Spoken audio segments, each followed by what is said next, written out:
Hello and welcome to the 2021 Middle Skills Job Report. This is an overview of the state of middle skill jobs in Charlotte. Again, these are positions that require more education than a high school diploma, but less education than a four-year degree.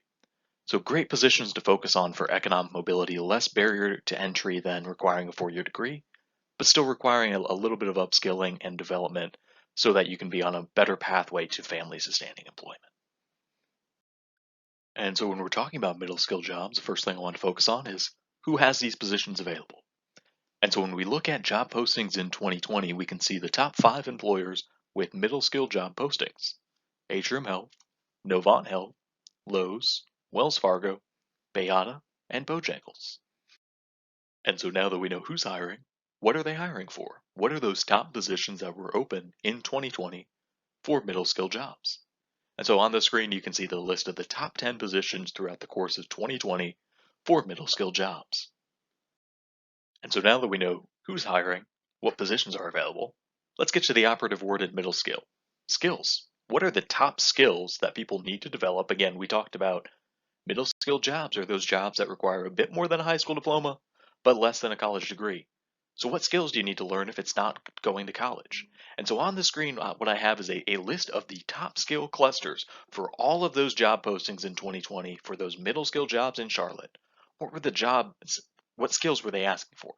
And you can see we're talking about customer support, basic customer service, sales skills. They want office skills and ability to work with Word, PowerPoint, Excel, being able to schedule, understanding general administrative duties and clerical tasks, having that ability to provide administrative support.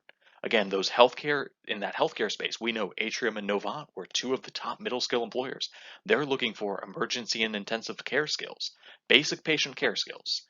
And then lastly, you're looking for some business skills, some people management skills, and in finance, that budget management skills. So again, what you're looking at on the screen is to the left in all caps is the skill cluster, what that broader area of skills that was in demand was for in top demand. And then on the right hand side in regular font, you'll see the specific skill that had that many job postings in 2020. And so knowing those top skills, the next thing I wanted to highlight is just the transferability of skills and thinking about skill-based career pathways, understanding that developing communication skills or scheduling skills are not going to be limited in scope to necessarily your current role. And if you're thinking about these middle skill jobs, there may be an opportunity to develop skills and then transition that skill into an entirely new career area. So for example, on the screen, what I've got is an excerpt from my overview of the state of the economy as a result of COVID-19. And so I'll have a link to that if you want to go check that out in more detail.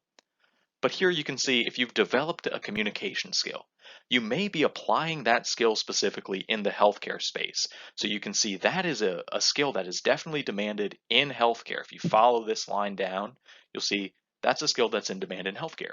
But if you're thinking about that from an individual standpoint, if you have that communication skill, that's a skill that you could also apply into a few different career areas. So if you develop some additional technical skills, you can see the top career area that actually demands that is tech and engineering, that ability to translate technical concepts to those business partners that you're working with and help them understand what you're doing.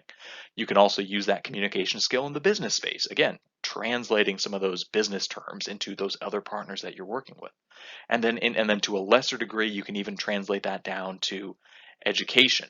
So you'll see that these skills are not limited in scope to one career area. And you can really start to think about skill-based career pathways and thinking about what skills, in addition to the skills I already have, do I need to develop to transition to another career area.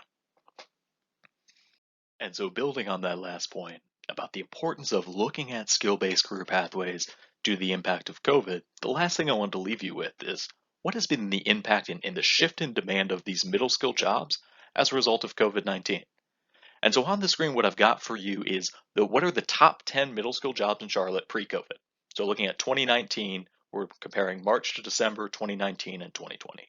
So the top 10 middle skill jobs in Charlotte prior to COVID, and then comparing them and looking at the number of job postings pre-COVID and post-COVID. And so what you'll see is about half, just over half of these jobs are down as a result of COVID. You'll see customer service representatives, that demand is down. Administrative assistant, that demand is down. You'll see general manager, that demand is down just slightly. Sales, outside sales reps, that demand is down slightly. Assistant manager, that demand is down slightly. And account manager, that demand is also down slightly. However, there have been a few positions that have actually increased in demand from 2019 to 2020 in this middle skill space. And you'll see maintenance technician is up. You'll see sales representative is up slightly. And you'll also see that machine operator, again, up slightly. And registered nurse, of course, is up pretty significantly. And so you can start to see a little bit of that shift in demand for these middle skill positions as a result of COVID.